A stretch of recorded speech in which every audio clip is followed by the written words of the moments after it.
welcome back di live Facebooknya Jawabangan.id barengan Ais di sini. Aku ucapin selamat datang lagi nih ya di segmennya Movie Break. Cewek banget. Sekarang film yang kedua ini mau aku bahas dan genrenya bisa aku bilang nih adventure, tapi memang latarnya mengambil latar Perang Dunia Kedua. Film ini sebenarnya walaupun mengambil latar belakang Perang Dunia Kedua, tapi ini nggak serius-serius banget, dan bisa aku bilang ini masuk genre film komedi karena ini yang ngebuat filmnya adalah Taika Waititi. Kalau mungkin kalian masih asing sama namanya Taika Waititi, dia tuh merupakan salah seorang produser dan juga aktor Hollywood yang cukup terkenal, dan emang khasnya itu selalu humoris gitu, bercanda gitu. Nah, filmnya yang kemarin dia garap yang paling terkenal, mungkin kalian tahu nih ya, penggemarnya Marvel, itu adalah Thor yang Ragnarok yang ketiga, dan juga Thor Love and Thunder. Dan bisa kita lihat kan, Thor Ragnarok dan juga Love and Thunder ini beda dari dua film Thor yang sebelumnya, yang emang ini banyak komedi dan juga humornya, karena emang dikerjain sama Taika Waititi. Nah, Taika Waititi ini emang dari dulu nih ya, film-filmnya itu emang selalu humoris gitu, lawak gitu, nggak terkecuali film Jojo Rabbit ini. Dan Jojo Rabbit ini yang mau aku bahas sekarang, ini ratingnya lumayan tinggi di IMDb tuh sekitar 7,9 mau ke 8. Kemarin aku lihat kayaknya dia juga yang nge-rate 8 atau 9. Terus juga di Rotten Tomatoes yang merupakan salah satu web buat penilaian skor film dan yang udah terpercaya, itu ngasih skor 80%. Ini lumayan tinggi buat sebuah film. Selain mendapatkan rating yang tinggi, film Jojo Rabbit yang mau kita bahas kali ini juga memenangkan penghargaan Oscar di tahun 2020 atau Academy Awards ya. Dia memenangkan kategori Academy Awards dalam skenario adaptasi terbaik di film tahun 2019. Tapi ini kan memang film tahun 2019, terus kan penghargaannya di tahun 2020 gitu. Jadi ini sebenarnya bukan film yang lama-lama banget ya, karena emang baru rilis beberapa tahun yang lalu ya, 3 tahun yang lalu, tapi nggak lama-lama banget. Mungkin dari sebagian dari kalian juga belum nonton. Kalau pengen nonton, ini juga ada di Disney Hotstar. Dan film ini selain diproduserin dan disutradarain gitu ya sama si Taika Waititi, aktor-aktornya ini juga ada beberapa aktor yang namanya cukup terkenal di kancah Hollywood. Taika Waititi ini juga ikut main di film ini. Dia memerankan karakter Adolf Hitler, tapi bukan Adolf Hitler beneran ya. Adolf Hitlernya di sini tuh cuman sebagai kayak hayalannya si bocah umur 10 tahun ini. Terus juga ada Scarlett Johansson yang memerankan karakter ibu atau mamahnya si bocah umur 10 tahun ini. Di film Jojo Rabbit ini, karakter utamanya itu bukan orang dewasa, melainkan anak-anak yang masih usia 10 tahun yang namanya nih Jojo Bachelor.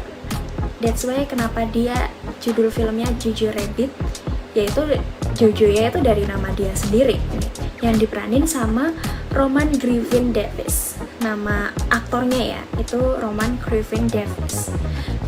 Terus mungkin kalian penasaran ya, kenapa dinamain Jojo Rabbit gitu, padahal kan nama si anaknya ini yang umur 10 tahun ini kan namanya Jojo Bachelor gitu.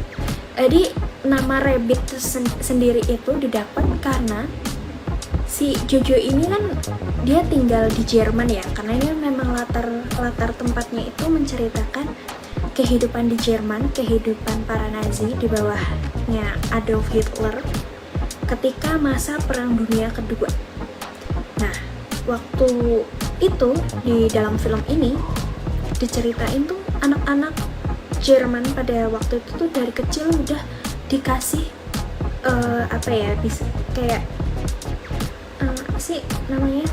udah dikasih tahu, udah dikasih stimulus, lebih dikasih pembelajaran lah ya istilahnya. Aku agak lupa nih nama istilahnya apa. Udah dikasih pembelajaran dan juga masukan-masukan soal Nazi itu sendiri itu seperti apa gitu. Jadi dari kecil nih mereka tuh juga ada kayak perkemahan dan juga kayak pramuka gitulah, perkemahan yang emang khusus mendidik anak-anak Jerman ini supaya dia itu membela negaranya dan juga kaumnya si Nazi itu sendiri. Mereka tuh dari kecil kalau di film ini ya, karena namanya film ini juga agak komedi, nggak serius-serius banget. Komedinya juga nggak maksa menurut aku. Mereka tuh udah diajarin buat pegang granat dan juga senjata-senjata gitu, pegang senjata gitu. Nah, julukan Rabbit ini muncul karena waktu itu si Jojo itu disuruh sama pembinanya ketika dia ikut camp, kayak camp pelatihan gitu atau camp musim panas. Dia disuruh buat ngebunuh kelinci. Tapi dia itu anaknya nggak tega buat ngebunuh kelinci yang lucu itu. Dia malah ngebebasin si kelinci ini. Bukannya dibunuh, malah dibebasin. That's why dari sejak itu teman-temannya dan juga orang-orang di sekitarnya tuh selalu menyebut dia itu adalah orang yang lemah dan terlalu lembut kayak kelinci.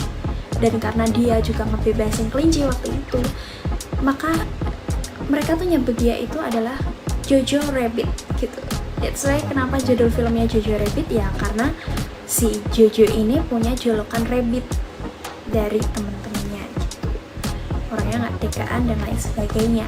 Nah, Jojo ini ceritanya dia tuh cuman tinggal bersama ibunya. Jadi si Jojo Bachelor ini yang diperanin sama Roman Griffin Davis, dia tinggal di Jerman pada akhir Perang Dunia II sama ibunya yang namanya Rosie, diperanin sama Scarlett Johansson. Ayahnya Jojo ini katanya ikut berperang, tapi nggak tahu kemana, nggak ada kabarnya, tiba-tiba hilang. Nggak tahu nih si Jojo sama si ibunya tuh nggak tahu ayahnya ini bergentah kemana, atau mungkin dia nggak selamat di medan perang karena nggak tahu kabar sama sekali. Jojo ini tuh bukan satu-satunya anak tunggal, dia ceritanya tuh emang punya kakak cewek, kakak perempuan satu namanya Inge, tapi dia meninggal dunia karena sakit. That's why dia Jojo ini cuman tinggal di rumah sama ibunya berdua aja gitu. Terus Jojo ini selain tinggal sama ibunya, dia tuh diceritain dalam filmnya tuh punya teman khayalan yang namanya Adolf Hitler. Jadi dia tuh digambarkan seorang bocah Jerman yang sangat mengidolakan Adolf Hitler. Bahkan saking mengidolakannya, dia tuh punya teman khayalan yang namanya juga Adolf Hitler. Gambarannya juga sosoknya kayak Adolf Hitler. Nah, ini yang meranin Taika Waititi sebagai teman khayalannya. Dia tuh kadang suka ngomong-ngomong sendiri sama si Adolf Hitler ini, kayak masalah yang mau ngebunuh kelinci, terus masalah apa aja itu dia selalu ngomong sama teman khayalannya ini. Dan menurutku ini kayak lucu dan juga unik juga sih pengemasan filmnya, karena emang genre filmnya komedi gitu. Si Jojo ini diceritakan memang seorang bocah Jerman yang sangat-sangat mengidolakan Adolf Hitler, dan pokoknya dia melakukan semua hal itu demi negaranya. Dan juga saking menjunjung tinggi si Adolf Hitler ini, dia tuh pokoknya apapun yang berkaitan dan juga melanggar dengan norma-norma hukum yang sudah ditetapkan di Jerman maupun yang sudah ditetapkan sama Adolf Hitler, dia tuh selalu menentang. Pokoknya tuh kayak saking bisa dibilang nih si Jojo tuh fanatik banget sama si Adolf Hitler dan juga Nazi itu sendiri gitu. Nah, tapi nih kenapa aku ngasih judul sudut pandang anak umur 10 tahun ketika melihat Perang Dunia. Di dalam film ini tuh ada beberapa scene dan juga kata-kata dialog antar pemain yang menunjukkan bahwa sebenarnya anak-anak itu tuh nggak seharusnya ada dan terlibat dalam perang. Jadi si ibunya Jojo ini sempat ngomong gitu ke anaknya, kamu tuh masih kecil tapi kok ini sih fanatik banget sama yang namanya politik dan juga Nazi maupun Adolf Hitler itu sendiri.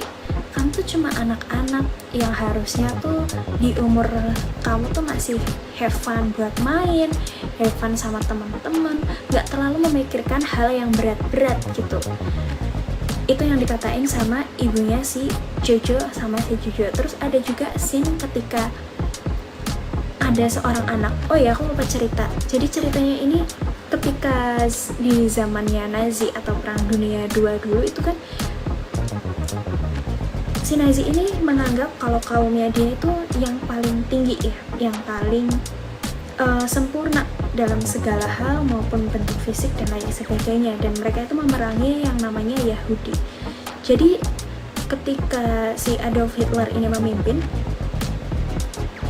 ketika zaman itu di Jerman, untuk siapapun maupun keluarga manapun di Jerman yang menyelundupkan maupun bohong mendukung kaum Yahudi atau nyelundupin orang Yahudi di rumahnya, itu mereka pantas buat dihukum. Hukumannya ini adalah eksekusi mati. Nah, tapi suatu saat si Jojo yang kekeh banget sama ideologinya dan juga kesenangannya karena dia ngeidolain si Adolf Hitler banget, dia tuh kaget ternyata si ibunya tuh berbohong kalau di rumahnya itu ibunya tuh nyembunyiin satu orang anak cewek Yahudi di rumahnya. Namanya bener aku agak lupa, namanya tuh Elsa. Nah tapi karena si Jojo juga orang yang kan gak beranian ya, si Jojo ini diancam sama Elsa demi keselamatan si ibunya supaya nggak dieksekusi mati, karena si Jojo ini tinggal punya ibunya. Kamu harus diem, nggak boleh bilang sama penjaga keamanan ataupun tentara-tentara yang emang selalu kayak ronda gitu ya, istilahnya ronda di sekitaran Jerman situ. Kamu harus diem. Nah, tadi aku cerita sampai mana?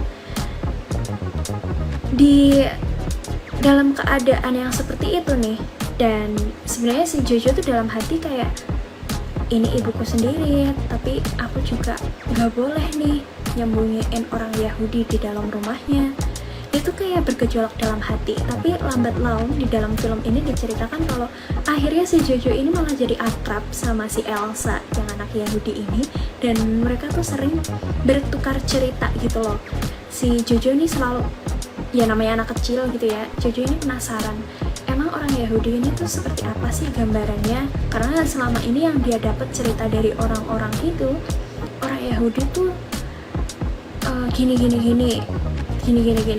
Nah sebenarnya yang mau digambarin dalam film ini adalah penjelasan tidak masuk akal orang-orang ketika zaman itu Nazi terhadap kaum Yahudi, karena emang di film ini ada scene adegan ketika si Elsa ini menjelaskan bagaimana orang Yahudi itu kepada si Jojo. Jojo ini sempat tanya, apakah mereka punya tanduk? Terus apakah mereka seperti monster? Pokoknya hal-hal yang nggak masuk akal gitu. Dan itu sebenarnya adalah sebuah sindiran dimana saat itu orang-orang ataupun Nazi itu menggambarkan sosok orang Yahudi itu nggak masuk akal kepada orang-orang. Padahal kan orang Yahudi itu sama seperti orang pada biasanya gitu. Nggak ada tuh yang namanya pakai tanduk lah, kayak monster, punya ekor dan lain sebagainya. Ya, tapi namanya Jojo itu masih kecil, masih umur 10 tahun. Apa yang dikatakan orang-orang, dan saking dia ngefansnya sama si Adolf ini, dia percaya aja gitu. Dan dia memastikan kepada Elsa juga mungkin dia ngerjain apa gimana, si Elsanya juga mengiyakan gitu. Ini sebenarnya beberapa adegan dan juga scene yang ada di film ini tuh bisa aku bilang itu merupakan sindiran, dan ini kategorinya emang film satir gitu ya. Dan saat itu tadi kan aku juga sempat bilang nih kalau ada adegan dimana seharusnya anak kecil itu nggak terlibat dalam sebuah perang, seperti apa yang udah dikatain sama ibunya Jojo, kalau umur kayak kamu tuh nggak boleh mikir yang berat-berat, harusnya tuh kamu tuh kayak menikmati hidup kamu, main sama teman-teman kamu, dan menikmati ya have fun aja lah, karena kamu tuh masih kecil gitu. Nah Elsa ini juga sempet bilang ke Jojo ini kan keras kepala banget ya, dia tuh ngerasa kekeh kalau diri dia tuh adalah seorang anak Nazi yang patuh gitu. Nah ada scene dimana si Elsa ini bilang kalau kamu itu tuh bukan anak Nazi ataupun apapun yang mereka sebut tuh kamu bukan itu. Kamu tuh cuman anak kecil polos yang belum tahu apa-apa dan nggak tahu kamu tuh pengennya apa, tapi sayangnya kamu udah dicekokin sama kata-kata maupun stimulus-stimulus itu gitu. Jadi itu sebenarnya film ini adalah sindiran dimana perang itu seharusnya gimana cara kita memandang perang itu seperti apa, dan ini digambarkan di film ini melalui sebuah komedi dan juga melalui sudut pandang anak kecil seorang Jojo gitu. Mungkin aku nggak cerita dari awal sampai akhir ceritanya ini gimana karena nanti jatuhnya kayak spoiler, jadi aku cuma cerita beberapa scene ataupun adegan menarik dalam film Jojo Rabbit. Seperti yang aku bilang tadi, kayak itu film sindiran dimana seharusnya anak kecil tuh nggak terlibat dalam sebuah perang. Terus juga sindiran kalau penggambaran orang Yahudi ketika zaman itu, ketika zamannya Nazi itu kadang nggak masuk akal, di luar nalar, di luar logika. Dan juga apa yang dilakukan ibunya Jojo itu sebenarnya, ibunya ini juga sempat dijelasin dalam film kalau ibunya Jojo tuh hanya melakukan sebuah kebaikan gitu, karena dia juga sempat punya anak cewek, terus juga dia nggak tahu suaminya kemana. Jadi itu cuman berdasarkan sifat kemanusiaannya dia gitu, tapi itu bertentangan sama hukum yang berlaku. Dan mungkin buat lengkapnya kalian harus nonton filmnya Jojo Rabbit itu sendiri, karena emang di sini padat banget, kompleks banget, dan mungkin dari sebagian dari kalian bingung gitu ya maksud dari film ini gimana. Tapi yang jelas ini seperti yang aku bilang, ini film satir dan emang menyindir kebijakan dan juga apa yang dilakukan Nazi pada zaman dulu, tapi dengan cara yang gak mudah dimengerti dan juga fun gitu, gak yang serius-serius banget. Dan si Taika Waititi ini menurutku berhasil buat mengeksekusi apa yang dia dapat dari pelajaran sejarah, referensi sejarah dan novel yang dia baca untuk jadi materi komedi dalam film ini gitu, lewat sudut pandang anak umur 10 tahun si Jojo tersebut gitu. Terus mungkin aku sedikit spoiler endingnya ya. Endingnya ini berakhir dengan happy, karena endingnya ini juga agak-agak lucu. Pokoknya endingnya ini diceritakan kalau perang sudah berakhir dan Jojo dan juga Elsa ini hidup dengan bahagia. Itu sedikit endingnya tuh seperti itu. Nah, buat lebih lengkapnya, sekali lagi aku cuman bisa bilang semoga kalian tertarik dan referensi reviewku yang sedikit ini bisa menjadi bermanfaat gitu ya buat kalian nonton film Jojo Rabbit. Karena kalau misalnya aku jelasin secara gamblang nih malah jadi cerita spoilerful malahan jadinya gitu girls.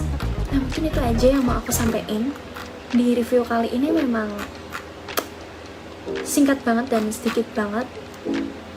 Pokoknya ini film udah mendapatkan penghargaan dan juga ratingnya lumayan tinggi, menceritakan kilas balik soal kekejaman Nazi di latar waktu Perang Dunia Kedua dulu. So, semoga hari kalian menyenangkan dan kalian sehat selalu. Mohon maaf kalau ada kata-kata yang salah atau informasi yang sedikit kurang tadi. Aku gak bosan-bosannya ngingetin kalian buat selalu kepoin websitenya cewekbanget.id maupun sosial medianya cewekbanget.id, baik itu di Twitter, TikTok, Instagram maupun di Facebook kali ya. And aku mau bilang see you next time di